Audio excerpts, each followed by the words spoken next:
ఏదైనా ఒకటి అర పార్ట్ అయితే కానీ కంపల్సరీగా మనం చేతిలో పెడతాం. అంటే మనం మ్యాక్సిమం ఒక 5,000 కూడా చేతిలో ఇవ్వవు కస్టమర్కి అనేది. అలాగే మనకి ఇన్సూరెన్స్ అయితే కంపల్సరీ కట్టుకునేటప్పుడు చాలా మంచిది. ఇన్సూరెన్స్ కట్టుకోవడం కానీ దాంట్లో రకాలు ఉంటాయి, దాన్ని బట్టి ఇన్సూరెన్స్ అయితే కట్టుకోవాలి. అలాగే వారంటీలు కూడా ఎక్స్టెండ్ వారంటీ ఉంటుంది. ఆ వారంటీ కట్టుకోవడం వల్ల ఏమవుద్దంటే మనకు మంచి బెనిఫిట్స్ అనేది వస్తాయి. మనకి వారంటీ కూడా పెద్దగా 1 ఇయర్కి వచ్చేసరికి 17,000, 11,000, 12,000, 7,000, 8,000 ఉంటుంది. అంటే వెహికల్ని బట్టి పంచు, టియాగో, నెక్సన్ అలా వెహికల్ని బట్టి మనకు అనేది వారంటీ అనేది వస్తుంది. దాన్ని బట్టి ఎక్స్ట్రా వారంటీ కట్టుకోవడం కూడా మనకు చాలా మంచిది. ఎందుకంటే మన వెహికల్కి 7,000 ఏదన్నా ప్రాబ్లం వస్తే అవుద్ది. అందుకంటే ఏమవుతుంది అంటే మన వెహికల్ మొత్తం గుడ్ కండిషన్లో ఉంటే ఒక 7,000 అనేది మనం లాస్ అవుతాము. వెహికల్ గుడ్ కండిషన్లో ఉంటే మనం ఒక 7,000 అనేది లాస్ అవుతాము.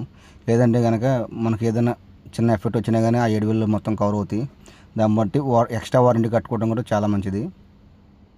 నా సజెషన్ ఏంటంటే వారంటీ కానీ ఇన్సూరెన్స్ కానీ వెహికల్ ప్రొటెక్షన్ కానీ మొత్తం పర్ఫెక్ట్గా ఉంటే చాలా మంచిది.